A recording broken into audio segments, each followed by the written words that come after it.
Assalamualaikum warahmatullahi wabarakatuh. Yang saya hormati Bapak Suherman selaku Ketua Sidang, Ibu Dewi Susita selaku penguji ahli, dan Bapak Christian Wiradeni Wolor selaku Sekretaris Sidang, serta Bapak Ketut selaku dosen pembimbing 1 dan Ibu Solihah selaku dosen pembimbing 2. Saya Muhammad Ananda Syahna Putra hari ini akan mempresentasikan mengenai seminar hasil penelitian saya yang berjudul Pengaruh Gaya Kepemimpinan terhadap Kinerja Pegawai dimoderasi oleh Motivasi Kerja pada Biro Kepegawaian dan Organisasi Direktorat Angkutan Udara Kementerian Perhubungan. Objek penelitian ini dilakukan kepada 86 pegawai pada Biro Kepegawaian dan Organisasi dengan 4 karakteristik responden. Yang pertama, usia pegawai didominasi pada usia rentang 30-35 tahun dikarenakan yang pertama, status pekerjaan PNS dan PNS golongan 1 yang maksimal usia saat rekrutmen adalah 35 tahun, dan yang kedua, kecenderungan memiliki kemampuan fisik kuat dan semangat kerja tinggi untuk dinas luar kota 2-3 kali dalam sebulan. Dari karakteristik jenis kelamin didominasi oleh pria dengan presentase sebesar 56%, di mana karena kecenderungan penugasan dinas keluar kota ataupun ke site yang memakan waktu yang cukup lama. Yang ketiga, dari tingkat pendidikan didominasi pekerja pada tingkat pendidikan sarjana atau S1 dikarenakan yang pertama, tanggung jawab dan tugas utama pegawai untuk merumuskan pembinaan, pengendalian kepegawaian, organisasi, dan tata laksana, serta evaluasi dan pelaporan. Yang kedua, dianggap memiliki pola pikir matang, manajerial baik, dan menguasai bidang pekerjaan.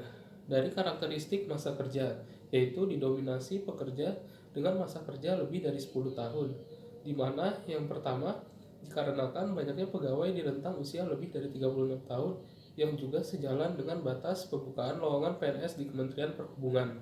Yang kedua, sebagian besar jabatan dan posisi sudah terpenuhi dan belum diperlukan pegawai baru.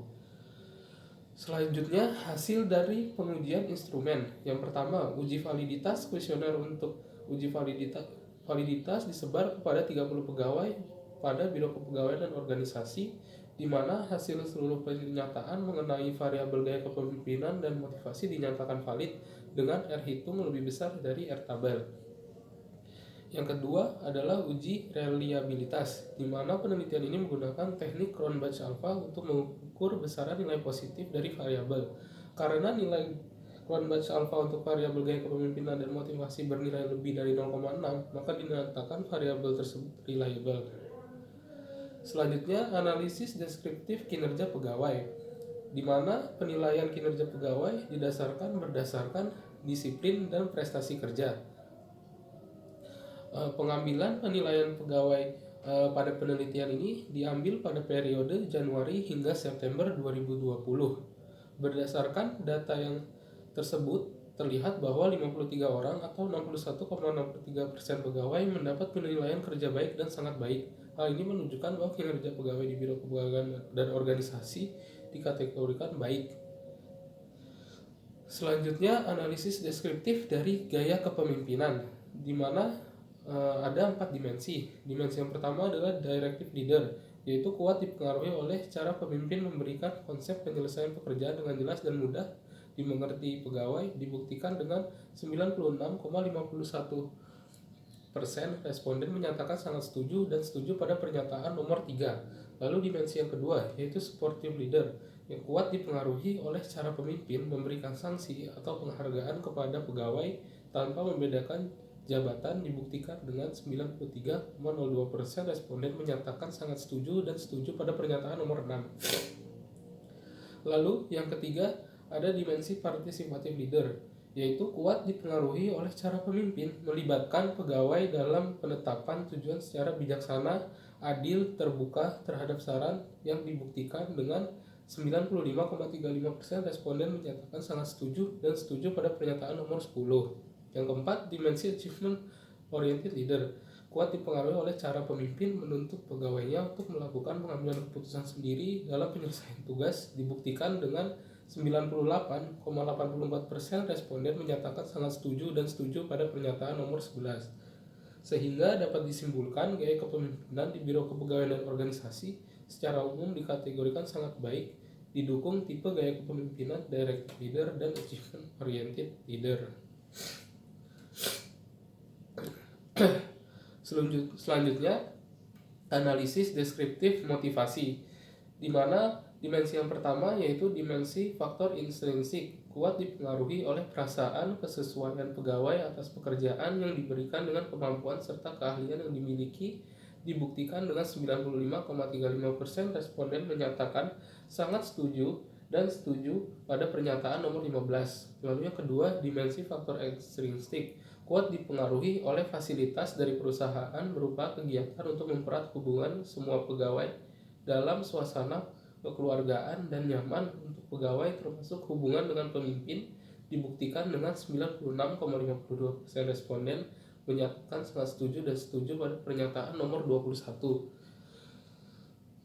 Sehingga dapat disimpulkan motivasi kerja di Biro Kepegawaian dan Organisasi secara umum dikategorikan sangat baik didukung oleh faktor intrinsik berupa kesesuaian pekerjaan dengan kemampuan serta keahlian pegawai, dan faktor ekstrinsik berupa kondisi kerja yang mempererat hubungan antara pegawai termasuk di dalamnya hubungan dengan pemimpin.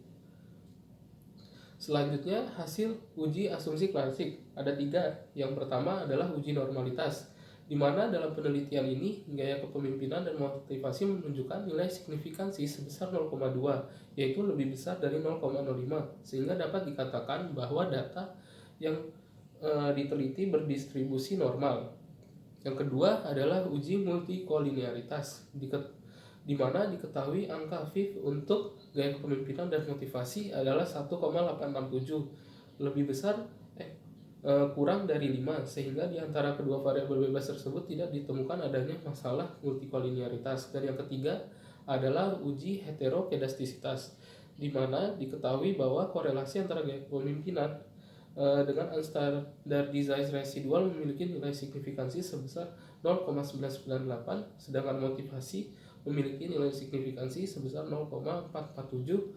Karena nilai signifikansi kedua variabel tersebut lebih besar dari 0,05, maka disimpulkan bahwa model regresi tidak ada masalah heterokedastisitas. Selanjutnya adalah analisis jalur. Tujuan dari penggunaan analisis jalur dalam penelitian ini untuk membuktikan hipotesis penelitian mengenai pengaruh gaya kepemimpinan atau X terhadap kinerja atau Z secara langsung dan tidak langsung melalui motivasi atau Y sebagai variabel intervening. Di persamaan yang pertama yaitu tentang gaya kepemimpinan terhadap motivasi, di mana nilai signifikansi variabel X atau gaya kepemimpinan sebesar 0,000 kurang dari 0,05, sehingga gaya kepemimpinan berpengaruh signifikan terhadap motivasi atau Y. Koefisien jalur X terhadap Y sebesar 0,681 dengan besaran nilai R square 0,404. Hal ini menunjukkan bahwa kontribusi gaya kepemimpinan terhadap motivasi sebesar 46,4%. Selanjutnya, persamaan yang kedua yaitu di mana gaya kepemimpinan dan motivasi kerja terhadap kinerja, di mana nilai signifikansi variabel X atau gaya kepemimpinan dan variabel Y atau motivasi sebesar 0,000 kurang dari 0,05, sehingga gaya kepemimpinan dan motivasi berpengaruh signifikan terhadap kinerja. Koefisien jalur gaya kepemimpinan terhadap kinerja sebesar 0,367 dan motivasi terhadap kinerja sebesar 0,609. Besarnya nilai R square sebesar 0,81. Hal ini menunjukkan kontribusi gaya kepemimpinan dan motivasi terhadap kinerja sebesar 81%. Selanjutnya dilakukan perhitungan untuk mengetahui pengaruh tidak langsung gaya kepemimpinan terhadap kinerja dimoderasi oleh motivasi, dilakukan dengan menggunakan uji Sobel test untuk mengetahui standar error dan T-hitung.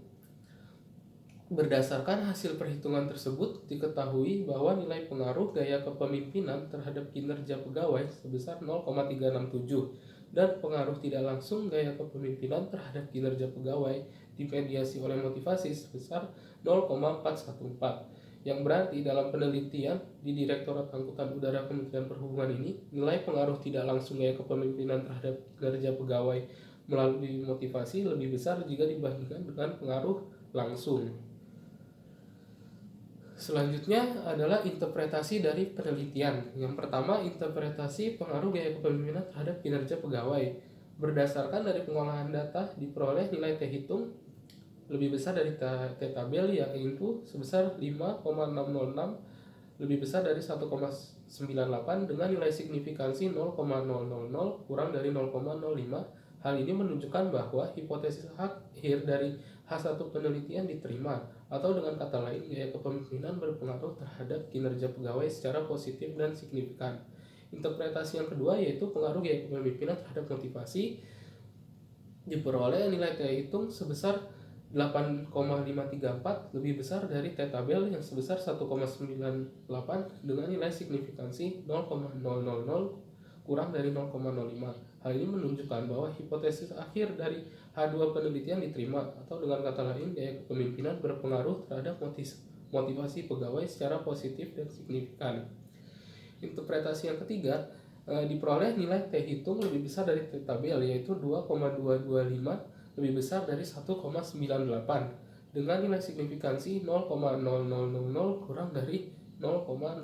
Hal ini menunjukkan bahwa hipotesis akhir dari H3 penelitian diterima, atau dengan kata lain, gaya kepemimpinan berpengaruh terhadap kinerja pegawai di moderasi motivasi secara positif dan signifikan.